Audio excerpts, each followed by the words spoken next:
ప్రభునందు ప్రియమైన దేవుని బిడ్డలారా, దేవుని మహాకృపను బట్టి ఆరాధనను ప్రార్థనతో ప్రారంభించుకుందాం. స్తోత్రం తండ్రి, పరిశుద్ధుడు, సర్వశక్తిమంతుడైన దేవుడు, మీ మహాప్రేమను బట్టి మీ పాద సన్నిధికి వచ్చిన మమ్మల్ని జ్ఞాపకం చేసుకోండి. మీ దివ్యమైన వాక్యం వినే గొప్ప వాక్యాన్ని ప్రతి బిడ్డకు దాయిచేయండి. వాక్యపు వెలుగులో నడుచున్నట్లు సాయించండి. మీ నామానికి మహిమ, ఘనత, ప్రభావాలు తెచ్చుకోండి ప్రభు. ఈ సమయంలో మీ దివ్యమైన వాక్యాన్ని విని ప్రతి బిడ్డ జీవితంలో మీ కృపను అనుగ్రహించి మహిమ, ఘనత, ప్రభావమును పొందమని యేసయ్య పరిశుద్ధ నామమును బట్టి ప్రార్థించి వేడుకొనుచున్నాము తండ్రి, ఆమేన్. ప్రియమైన దేవుని బిడ్డలారా, మరి ప్రవీణు, జాయ్, అలాగే ప్రైజీ పాట పాడి ప్రభుని మహిమపరుస్తారు. తర్వాత మనం వాక్యాన్ని విందాం.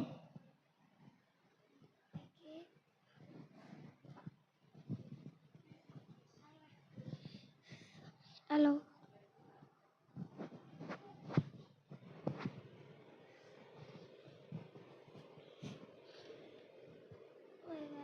విత్తనం మెరుగకపోతే ఫలించునా, కష్టాలే లేకపోతే కిరీటమే వచ్చునా. విత్తనం మెరుగకపోతే ఫలించునా, కష్టాలే లేకపోతే కిరీటమే వచ్చునా. శ్రమలే నా అతిశయం, శ్రమలోనే ఆనందం, శ్రమలయందే ఉత్సాహం, విశ్వాసమే నా బలం. శ్రమలే నా అతిశయం, శ్రమలోనే ఆనందం, శ్రమలయందే ఉత్సాహం, విశ్వాసమే నా బలం. విత్తనం మెరుగకపోతే ఫలించునా, కష్టాలే లేకపోతే కిరీటమే వచ్చునా. పోరాటం దేవునిదైతే నాకేలా రాటం, విశ్వసించి నిలుచుంటేనే ఇస్తాడు విజయ కిరీటం. పోరాటం దేవునిదైతే నాకేలా రాటం, విశ్వసించి నిలుచుంటేనే ఇస్తాడు విజయ కిరీటం. గొల్యాతును పొట్టించినదే దావీదును హెచ్చించుటకే, గొల్యాతును పొట్టించినదే దావీదును హెచ్చించుటకే. కిరీటం కావాలంటే గొల్యాతులు రావద్దా, కిరీటం కావాలంటే గొల్యాతులు రావద్దా. శ్రమలే నా అతిశయం, శ్రమలోనే ఆనందం, శ్రమలయందే ఉత్సాహం, విశ్వాసమే నా బలం. శ్రమలే నా అతిశయం, శ్రమలోనే ఆనందం, శ్రమలయందే ఉత్సాహం, విశ్వాసమే నా బలం. విత్తనం మెరుగకపోతే ఫలించునా, కష్టాలే లేకపోతే కిరీటమే వచ్చునా. సేవించే మహాదేవుడు రక్షింపక మానువా, రక్షించకపోయినా సేవించుట మానుము. సేవించే మహాదేవుడు రక్షింప మానువా, రక్షించకపోయినా సేవించుట మానుము.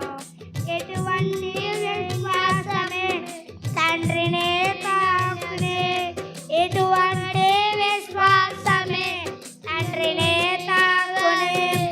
అగ్నిలోకి ప్రభువే రాగా ఏదైనా హాని చేయునా, అగ్నిలోకి ప్రభువే రాగా ఏదైనా హాని చేయునా. శ్రమలే నా అతిశయం, శ్రమలోనే ఆనందం, శ్రమలయందే ఉత్సాహం, విశ్వాసమే నా బలం. శ్రమలే నా అతిశయం, శ్రమలోనే ఆనందం, శ్రమలయందే ఉత్సాహం, విశ్వాసమే నా బలం. విత్తనం పెరగకపోతే ఫలించునా, కష్టాలే లేకపోతే కిరీటమే వచ్చునా. ఇశ్రాయేలు ప్రజలను ఐగుప్తు అధికారులు, ఇశ్రాయేలు ప్రజలను ఐగుప్తు అధికారును శ్రమ పెట్టే కొలది వారు విస్తరించి పబల్లిరే. శ్రమ పెట్టే కొలది వారు విస్తరించి పబల్లిరే. ఫరోను పుట్టించినదే ప్రభు శక్తిని చాటుటకే, ఫరోను పుట్టించినదే ప్రభు శక్తిని చాటుటకే.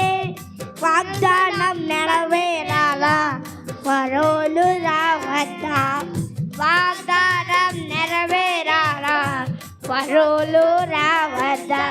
శ్రమలే నా అతిశయం, శ్రమలోనే ఆనందం, శ్రమలయందే ఉత్సాహం, విశ్వాసమే నా బలం. శ్రమలే నా అతిశయం, శ్రమలోనే ఆనందం, శ్రమలయందే ఉత్సాహం, విశ్వాసమే నా బలం. విత్తనం పెరగకపోతే ఫలించునా, కష్టాలే లేకపోతే కిరీటమే వచ్చునా. హల్లెలూయా.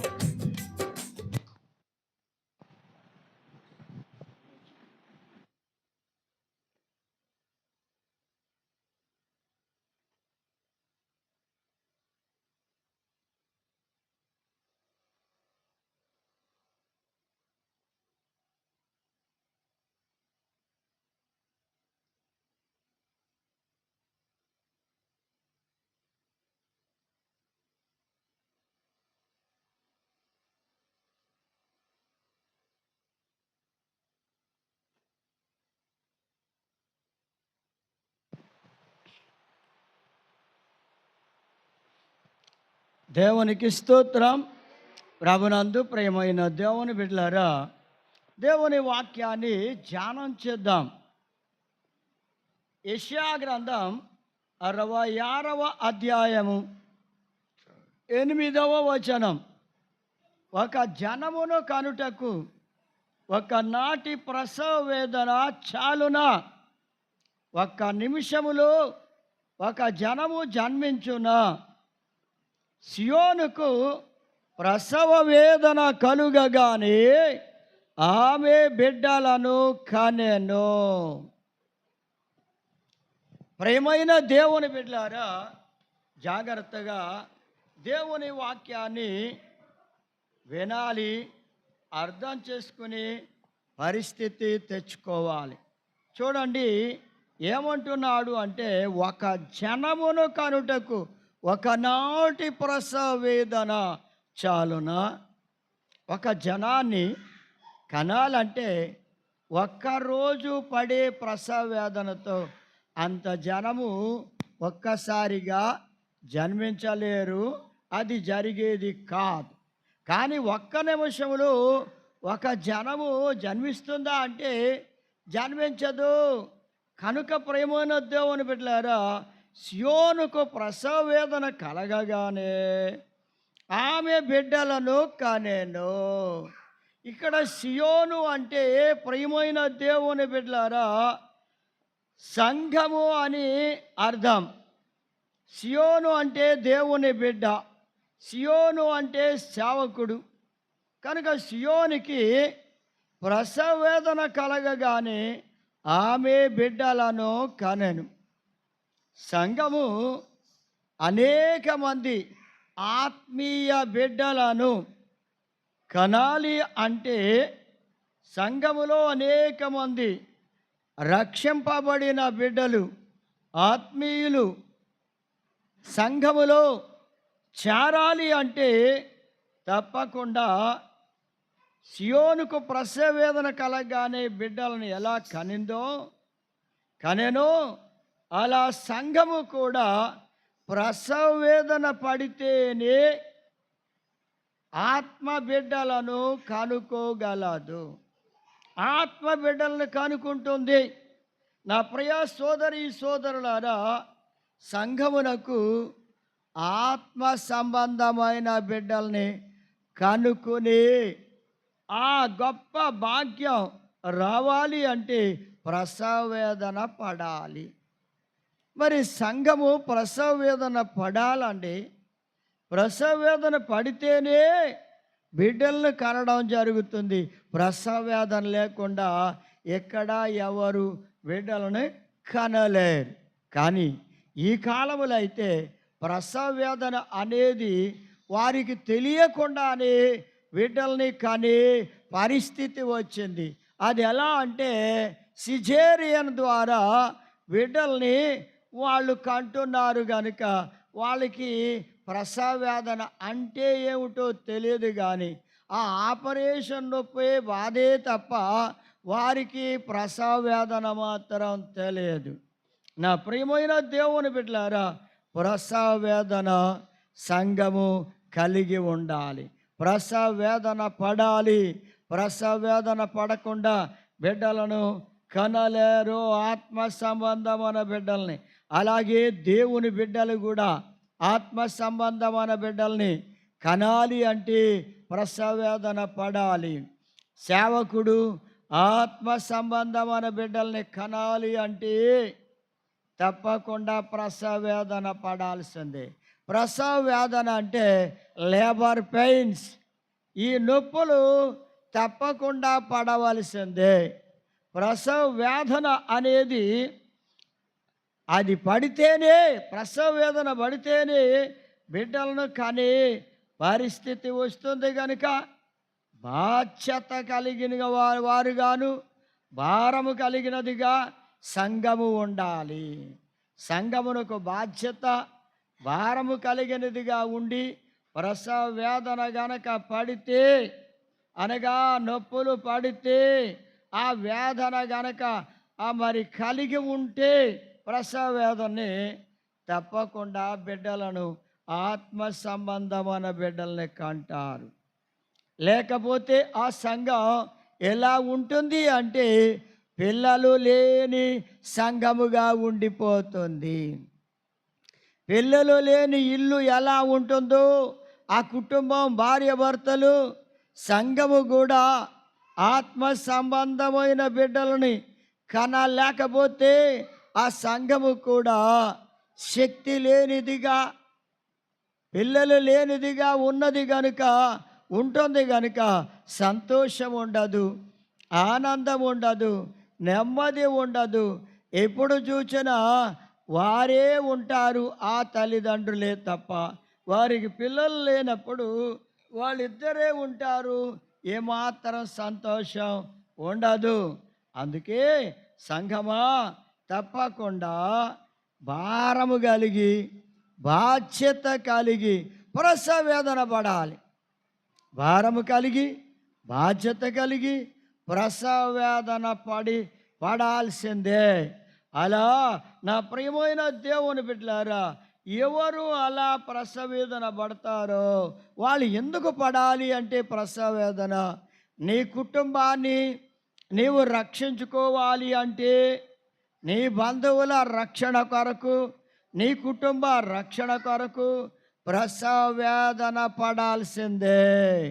నీవు అలా ప్రసవ వేదన పడితే నీ కుటుంబమునకు రక్షణ కలుగుతుంది. లూదియాను చూడండి, లూదియా కుటుంబమునకే రక్షణ కలిగింది.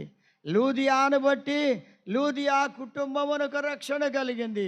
ఆమె కూడా ప్రసవ వేదన పడిన బిడ్డగా కనబడుతుంది.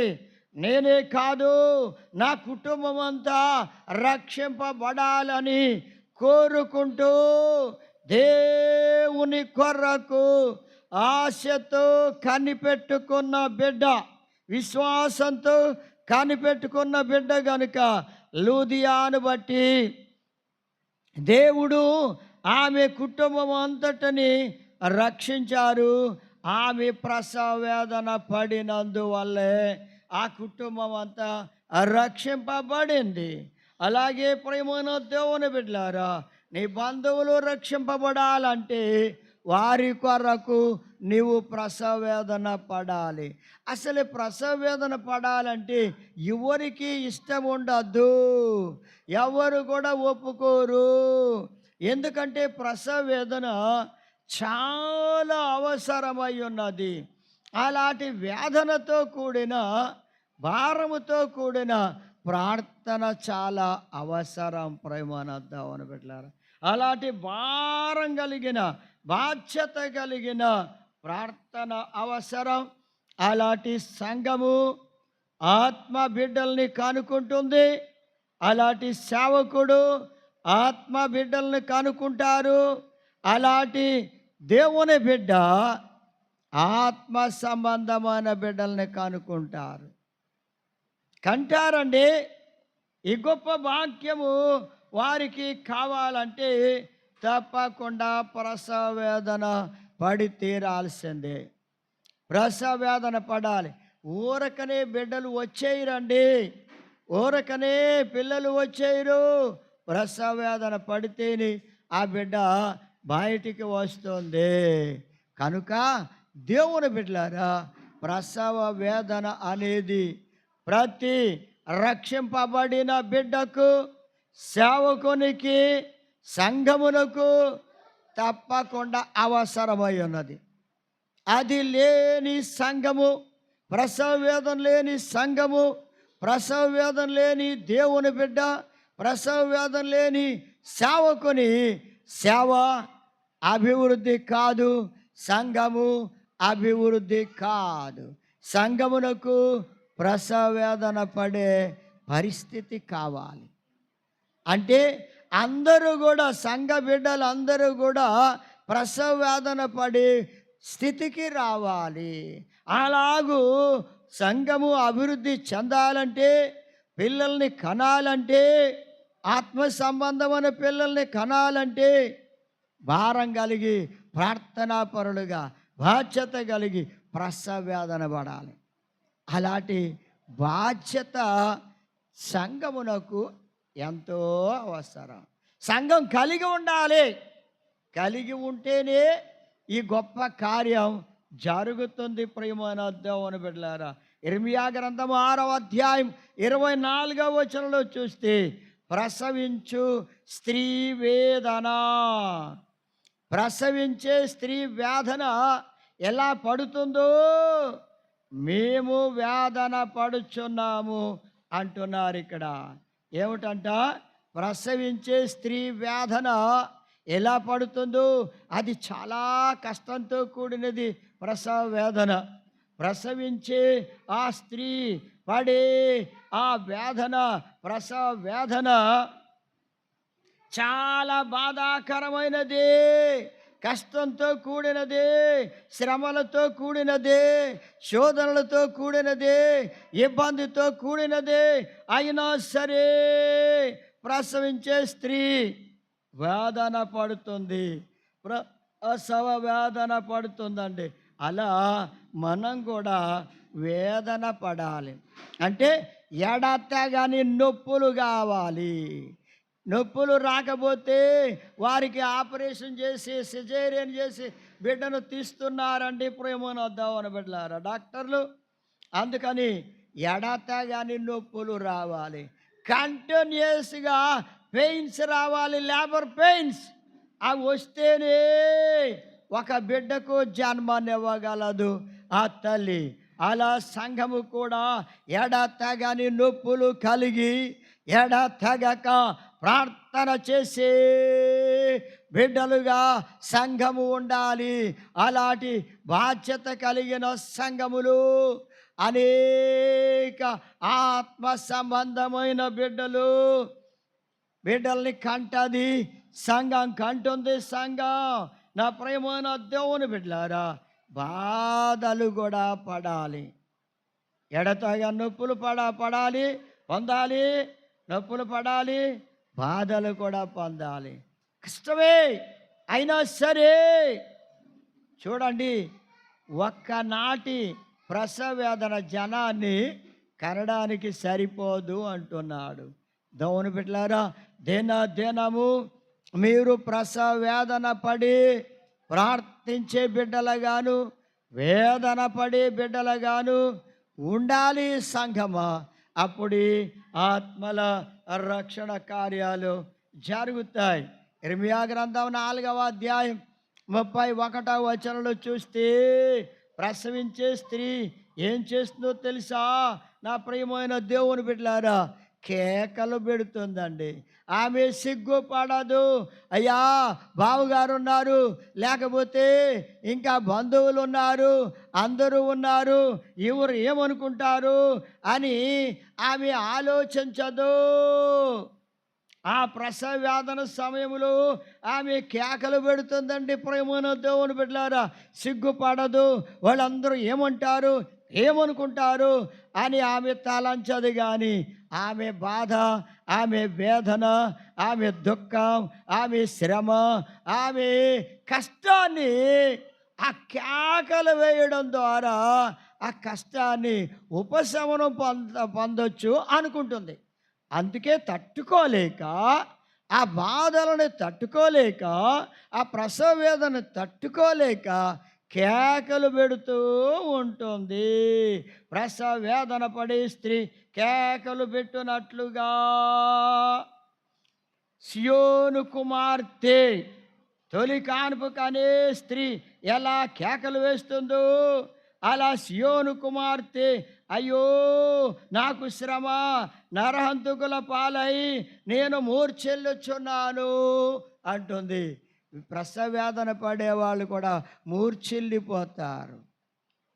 అయ్యా జాగ్రత్తగా ఆలోచన చేయండి. సంఘమాల ప్రసవ వేదన పడుతున్నప్పుడు కేకలు పెట్టి ప్రార్థన చేయాలి. కేకలు పెట్టి ప్రార్థన చేయాలి. అంటే ఎంత భారం కలిగి, ఆ నొప్పులు కలిగి, అనగా ప్రసవ వేదన పడుతూ తట్టుకోలేనంత ప్రసవ వేదన పడుతూ ఆత్మ సంబంధమైన బిడ్డల్ని కనడానికి కేకలు పెట్టాలి. కేకలు పెట్టాలి. ప్రేమనొద్దామని బిడ్డలారా, ప్రభువా అనేక మంది రక్షింపబడాలి, అనేక మంది జన్మించాలి,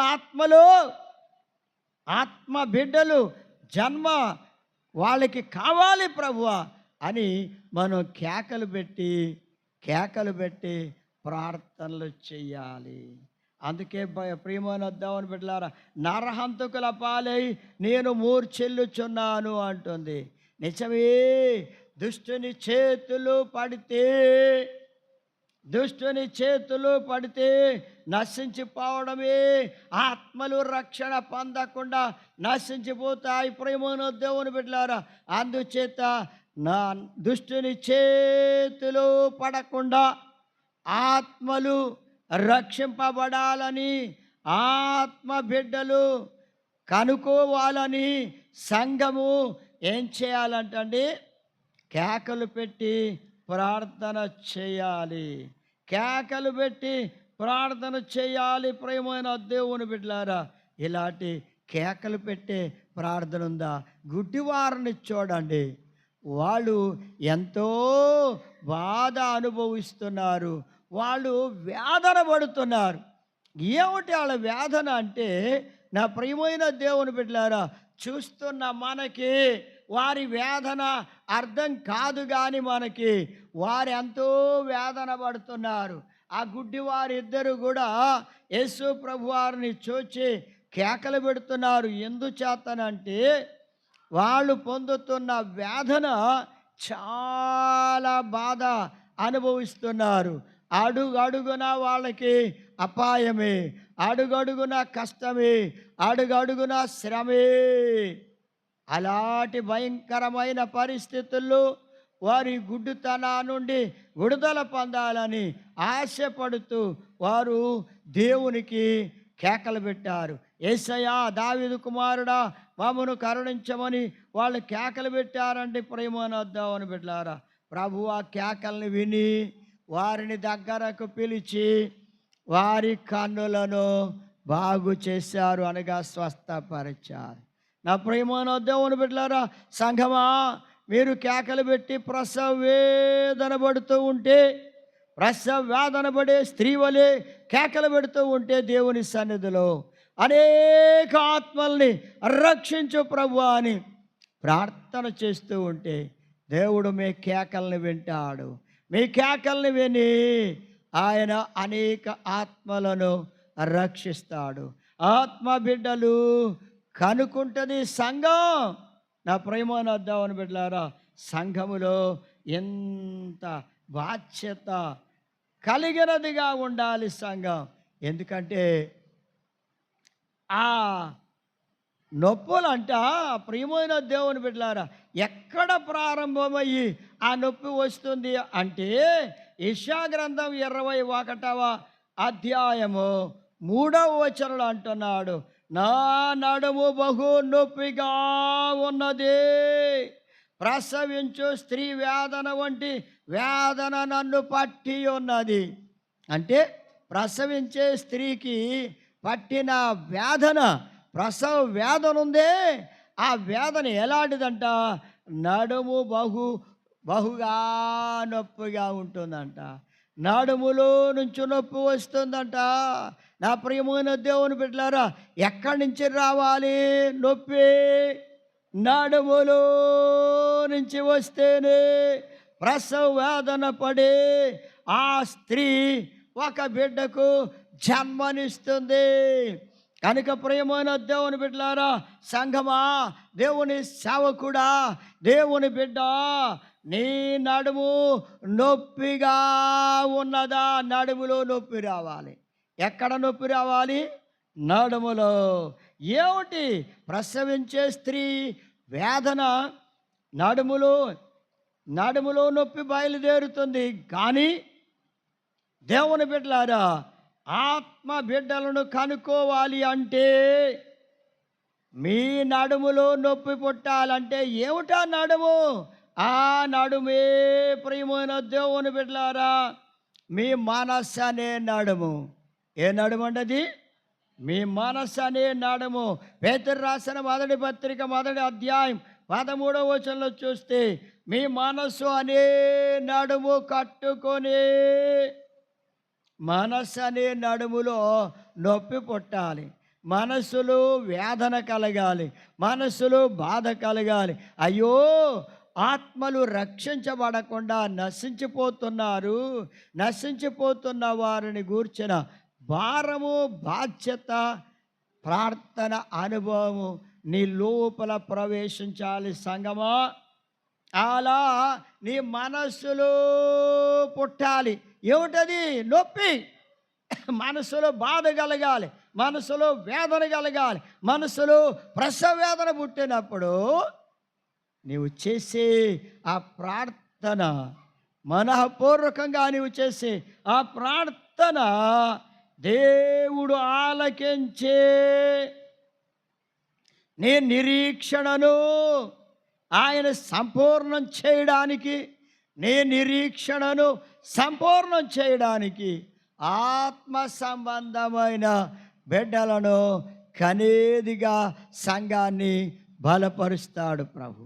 సంఘమా, నీవు బలపడాలి, సిద్ధపడాలి. నీ మనస్సులో ప్రసవ వేదన పుట్టాలి, మనస్సులో నొప్పి కలగాలి, మనస్సులో బాధ కలగాలి. నశించిపోతున్న ఆత్మలు అయ్యో నశించిపోతున్నాయనే భారం కలిగి, బాధ్యత కలిగి కేకలు పెట్టే నొప్పి నీ నడుములో అనగా మనస్సులో పుడితే నీవు ప్రార్థన చేస్తావు. దేవుడు ఆ ప్రార్థన ఆలకించి వారికి ఏం చేస్తాడంట? రక్షణ కార్యాన్ని దేవుడు జరిగిస్తాడు. అందుకే ప్రియమైన దేవుని బిడ్డలారా, ఇంకా నీ ప్రార్థనలో మనస్సులో ఏం పుట్టాలంట? నొప్పి పుట్టాలి. అదే కీర్తన గ్రంథం 51:17 వచనంలో అంటాడు, విరిగిన మనస్సే. ఇప్పుడు మనస్సు విరగాలి, నొప్పి చేత మనస్సు విరగాలి. అయ్యో, ఎంతోమంది నశించిపోతున్నాయి ఆత్మలు.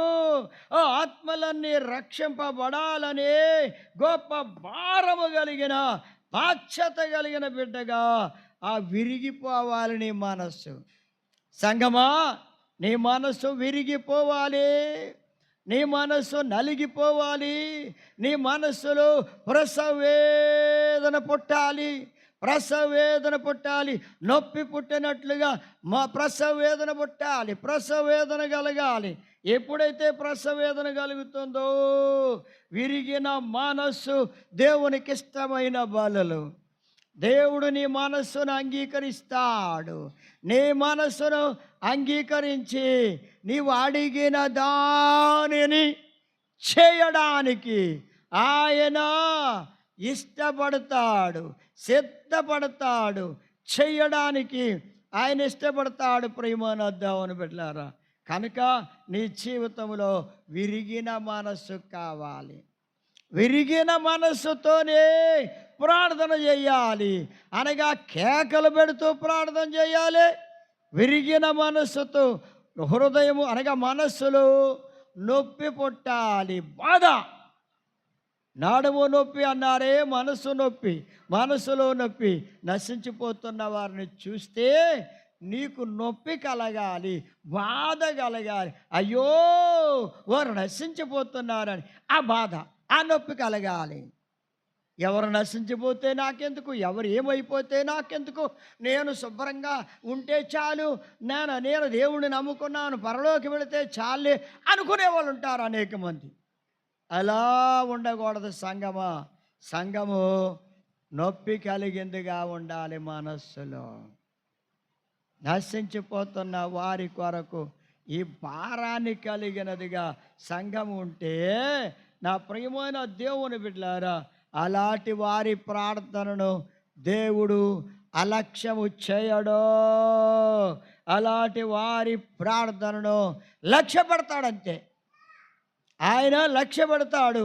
వారు ఏం అడిగారో వాళ్ళని రక్షించడానికి, ఎవరి కోసం అడుగుతున్నారు, ఎవరి కోసం ప్రార్థన చేస్తున్నారు, వాళ్ళందరినీ రక్షించడం మొదలు పెడతాడు ప్రభు.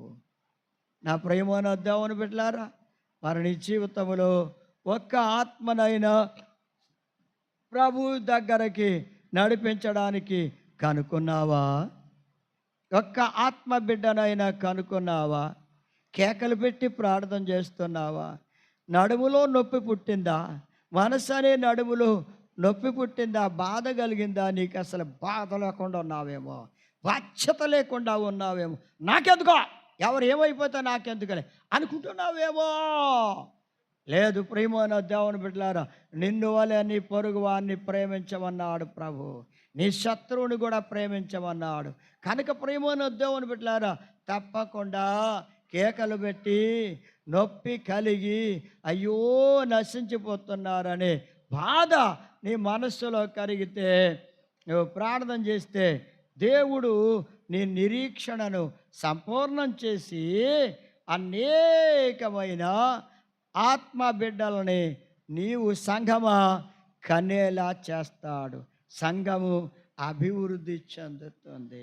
అందుకే ప్రియమైన దేవుని బిడ్డలారా, ప్రభు అంటున్నాడు, ఒకవేళ నీవు అలా కేకలు పెట్టి ప్రార్థన చెయ్యకపోతే, నీ నడుములో నొప్పి అనేది కలగకపోతే, మనసులో బాధ కలగకపోతే, ప్రసవ వేదన కలగకపోతే, ఆయన ఏం చేస్తున్నాడో తెలుసా?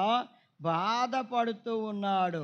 ఇర్మియా గ్రంథం 14వ అధ్యాయం 17వ వచనంలో ఆయన అంటున్నాడు, దివారాత్రం మానక నా కన్నుల నుండి కన్నీరు కారుచున్నది. ఎందుచేత అంటే జనుల కన్యక గొప్ప ఉపద్రవము వలన పీడింపబడుచున్నది. అయ్యా, ఆ చూడండి ప్రియమైన దేవుని బిడ్డలారా, రక్షింపబడకపోతే భయంకరమైన ఉపద్రవము పాలైపోవలసి వస్తుందని ప్రభు ఏం చేస్తున్నాడు తెలుసా? అయ్యా సియోను, సియోను, నీవు నశించిపోవడం నాకు ఇష్టం లేదని ఆయన దివారాత్రము మానకుండా కన్నీళ్లు కారుస్తున్నాడు. కన్నుల నుండి కన్నీరు కారుస్తూనే ఉన్నాడు. అయ్యా నీ జీవితంలో ప్రియమైన దేవుని బిడ్డల సంగమా, నశించుచున్న ఆత్మల కొరకు ఇలా భారం కలిగి ప్రభువే దుఃఖపడి కన్నీళ్లు కారుస్తుంటే వాళ్ళు కూడా రక్షణ పొందాలి. అయ్యా వాళ్ళు నశించిపోకూడదని ఆయనే దివారాత్రులు కన్నీళ్లు కారుస్తూ ఉంటే వాళ్ళ కొరకు మరి నీకేది బాధ్యత? నీకెంత బాధ్యత ఉంది? అసలు కన్నీరు వస్తుందా? ప్రార్థన చేస్తున్నావా? కన్నీటి ప్రార్థన ఉందా? గంటల తరబడి ప్రార్థన చేయాలంటే ఓపిక వస్తుంది, కానీ కళ్ళ నుండి ఒక్క కన్నీటి బొట్టు కూడా నేల మీద రాలడం లేదే. అంటే నీ ప్రార్థన అందరూ గొప్పదని చెప్పుకోవాలని గంటల తరబడి చేయాలనుకుంటున్నావా? లేదా అందరూ గొప్ప ప్రార్థనని చెప్పుకోవాలనుకుంటున్నావా? అసలు నీ ప్రార్థనలో కన్నీళ్ళు వస్తున్నాయా? కన్నీళ్లతో నీవు చేసే ప్రార్థన దేవుడు ఆలకిస్తాడు తప్ప కన్నీళ్ళు లేకుండా ఉంటే నీ ప్రార్థన దేవుడు అంగీకరించాడు. దివారాత్రం ఆయనే మానకుండా కన్నీళ్లు కారుస్తూ ఉంటే, కన్నుల నుండి కన్నీరు కారుస్తూ ఉంటే, నా ప్రియమైన దేవుని బిడ్డలారా, నశించిపోతున్న వారి కొరకు ఆయనే ఇంత దుఃఖపడుతూ ఉంటే, నశించుచున్న ఆత్మల కొరకు నీవు దుఃఖపడాల్సిన పని నీకు లేదా? కన్నీళ్లు కార్చవలసిన పని లేదా?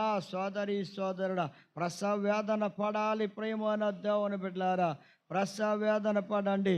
ప్రభు అయిన యేసుక్రీస్తు వారు హెబ్రీయులకు రాసిన పత్రిక 5వ అధ్యాయం 7వ వచనంలో చూస్తే, యేసు ప్రభు వారు శరీరధారిగా భూమి మీదకి వచ్చిన దినములలో ఆయన ఏం చేశాడో తెలుసా? మహారోదనంతోనో దుఃఖముతోనో అనగా కన్నీళ్లతోనూ ప్రార్థన చేశాడు. లోకము నశించిపోతుందని, నశించిపోతున్న ప్రజలందరూ రక్షింపబడాలని వారి మేలు కోరి ఆయన కన్నీరు కారుస్తూ, నా ప్రియమైన దేవుని బిడ్డల, మహారోదనంతో భయంకరమైన ప్రసవ వేదన లాంటి రోదన ఆయన చేస్తూ ప్రార్థన చేశారండి కన్నీళ్లతో. మనం అలాంటి కన్నీటి ప్రార్థన కొంచెమైనా మనలో ఉందా? కొంచెమైన కన్నీటి ప్రార్థన ఉందా? వినడానికి వింటున్నాం కానీ మనసు మార్చుకోవడానికి ఒప్పుకోవడం లేదో. వినడానికి వింటున్నా, హృదయాన్ని దేవునికి ఇవ్వడానికి ఇష్టపడలేకపోతున్నావేమో. ఒకసారి ఆలోచించుకో ప్రేమనొద్దామని బిడ్డలారా. అందుకే దుఃఖంతోనూ రోదనంతోనూ ప్రార్థన చేయండి ప్రేమనొద్దామని బిడ్డలారా. ఆత్మల రక్షణ కార్యాలు జరగాలంటే దుఃఖంతోనూ రోదనంతోనూ ప్రార్థన చేయండి. ఎందుకంటే భోజనం చేయడానికే దేవుని భక్తులు మర్చిపోతూ ఉన్నారంట. అలాగే సంఘము భోజనం చేయడానికి కూడా మర్చిపోయేదిగా ఉండాలి. భోజనం కోసం చూడకూడదు, ఆత్మల రక్షణ పొందాలని. నశించుచున్న బిడ్డలందరూ రక్షింపబడాలి, దేవుని రాజ్యం కొరకు సిద్ధపరచబడాలి, వారు దేవుని రాజ్యములో చేరి ఆనందించాలి అని, వారు నశించిపోకూడదని వారి కొరకు రోదనంతో కన్నీళ్లతో సంఘము ప్రార్థన చేయాలి. సంఘము ప్రార్థన చేయాలి ప్రియమైన దేవుని బిడ్డలారా. అలాంటి ప్రార్థన, ఎందుకంటే ఒక బిడ్డను ప్రసవించాలంటే ఆ తల్లి ఎంత ప్రసవ వేదన పడుతుందో, అలా మీరు కూడా ఒక ఆత్మ రక్షణ పొందాలంటే ప్రసవ వేదన పడాల్సిందే. ప్రార్థన చేయాలి, కన్నీళ్లతో ప్రార్థన చేయాలి. కన్నీటి ప్రార్థన ఎంతో అవసరమై ఉన్నది ప్రేమనొద్దామని బిడ్డలారా. అంతేకాదు, కన్నీళ్లతో ప్రార్థనే కాకుండా ఇంకా ఎలా చేయాలంటున్నాడో చూడండి. యోవేలు గ్రంథము 2వ అధ్యాయం 12వ వచనంలో చూస్తే, ఇప్పుడైనను మీరు ఉపవాసముండి కన్నీరు విడుచుచు దుఃఖించుచు మనఃపూర్వకంగా తిరిగి నా యొద్దకు రండి అంటున్నాడు ప్రభు. సంఘం ఎలా ప్రార్థన చేయాలంట? ప్రభు యొద్దకు వచ్చి కన్నీళ్లతోనో రోదనంతోనో ఉపవాసం ఉండి ప్రార్థన చేయాలి. అసలు ఉపవాసం అనేది ఉంటున్నారా? ఉపవాసం ఉండి కన్నీళ్లతో రోదనంతో ప్రార్థన చేస్తే అది ప్రసవ వేదన వంటిదిగా ఉండాలంట. ప్రసవ వేదన వంటిదిగా ఉండాలి సంగమా. అలాంటి ప్రసవ వేదన నీ జీవితంలో బయలుదేరితే అనేకమైన ఆత్మలు రక్షింపబడతాయి. అందుచేత యోవేలు గ్రంథం 2:13 చూస్తే మీ హృదయములను, మీ వస్త్రాలని కాదు, మీ హృదయాల్ని చించుకొని కన్నీళ్లు కారుస్తూ ప్రార్థన చేస్తూ ఆయన తట్టు తిరగండి, ఆయన తట్టు తిరగండి. కనుక ఎలాంటి ప్రార్థన కావాలి ప్రేమనద్దామని బిడ్డలారా? మనఃపూర్వకంగా దేవుణ్ణి వేడుకోవాలి. యోనా గ్రంథం 3:9 ఉన్నట్లుగా ప్రజలందరూ ఎలా ప్రార్థన చేశారంటే, జనులందరూ మనఃపూర్వకంగా దేవుని తట్టు తిరిగి దేవుని వేడుకున్నారు, ప్రార్థన చేశారు. అలాంటి ప్రార్థన కావాలి ప్రేమనద్దామని బిడ్డలారా. కన్నీరు విడిచుచు ప్రార్థన చేయాలి. రెండవది ఉపవాసం ఉండి ప్రార్థన చేయాలి. ఆ ప్రార్థన చేసినప్పుడు నడుములో నొప్పి పుట్టాలి. అంటే మనస్సులో బాధ కలిగి నశించుచున్న ఆత్మల రక్షణ పొందాలని బాధ్యత కలిగి ప్రార్థన చేయాలి.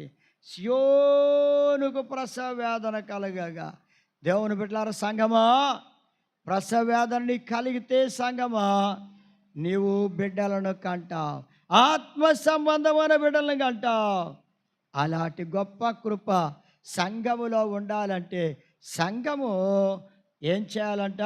ప్రసవ వేదన పడి ప్రార్థన చేయాలి. ఎలాంటి ప్రసవ వేదన సంఘానికి కావాలి? అప్పుడే కొన్ని ఆత్మలను సంపాదించుకున్న వారు అవుతారు, ఆత్మ బిడ్డల్ని కనుక్కుంటారు. ఇలాంటి గొప్ప భాగ్యాన్ని మీరు పొందాలంటే, సంఘములో దేవుని కార్యాలు మీరు చూడాలంటే తప్పకుండా నా ప్రియమైన దేవుని బిడ్డలారా ప్రసవ వేదన కలిగి ఉండాల్సిందే. ప్రసవ వేదన కలిగి ఉండాలి సంఘం. అలాంటి ప్రసవ వేదన కలిగి ప్రార్థించి కన్నీళ్లు విడిచి ఉపవాసం ఉండి ప్రార్థన చేసి కొన్ని ఆత్మలను ప్రభు యొద్దకు నడిపించడమే ప్రసవ వేదన పడడం. ప్రసవ వేదన పడడం, ఈ భాగ్యం, ఈ పట్టుదల కేకలు పెట్టి ప్రార్థన చేయాలి. అలాంటి అనుభవాన్ని మీరు పొందుకొని ప్రభు సన్నిధిలో ప్రార్థన చేయండి. దేవుడు అనేక ఆత్మల్ని రక్షిస్తారు. దేవుడి వాక్యం దీవించుగాక. ప్రార్థన చేద్దాం. స్తోత్రం తండ్రి, పరిశుద్ధుడైన దేవుడవు అయ్యా, వాక్యం విన్న బిడ్డలందరినీ బలపరచండి, స్థిరపరచండి. ప్రసవ వేదన లేకుండా ఏ ఒక్క బిడ్డను కనలేరన్న సంగతి సంఘము ఆత్మ బిడ్డల్ని కనుక్కోవాలంటే ప్రసవ వేదన పడాలన్నారు. అలాంటి ప్రసవ వేదన పడి సంఘముగా సిద్ధపరచండి అయ్యా. అలాంటి ప్రార్థనా పరుడుగా, కన్నీళ్లతో ప్రార్థన చేసే ప్రార్థనా పరుడుగాను అయ్యా నాయన ఒక్కొక్కరిని సిద్ధపరచండి. ఉపవాసం ఉండి కన్నీళ్లతో ప్రార్థన చేసే అనుభవంలోనికి బిడ్డలు నడిపించండి. మనస్సులో నొప్పి పుట్టాలన్నారు అయ్యా, మనస్సులో బాధ వేదన కలిగి నశించుచున్న ఆత్మలు నశించిపోకుండా రక్షణ పొందాలని ఆ గొప్ప నొప్పి, బాధ, ప్రసవ వేదన పడేవారిగా మనస్సులో దేవా నీ బిడ్డలందరికీ అట్టి ప్రసవ వేదన వంటి ప్రార్థన అనుభవం, కేకలు పెట్టి చేసే ప్రార్థన అనుభవం నేర్పించమని యేసయ్య నామాన్ని బట్టి అనేక ఆత్మల్ని రక్షించమని యేసయ్య నామాన్ని బట్టి ప్రార్థన చేస్తున్నాము తండ్రి గారు. ఆమేన్. మన తండ్రి అయిన దేవుని ప్రేమ, ప్రభు అయిన యేసుక్రీస్తు వారి కృప, పరిశుద్ధాత్మ అన్యోన్య సహవాసం బిడ్డలందరికీ సదాకాలం తోడై నడిపించును గాక. ఆమేన్.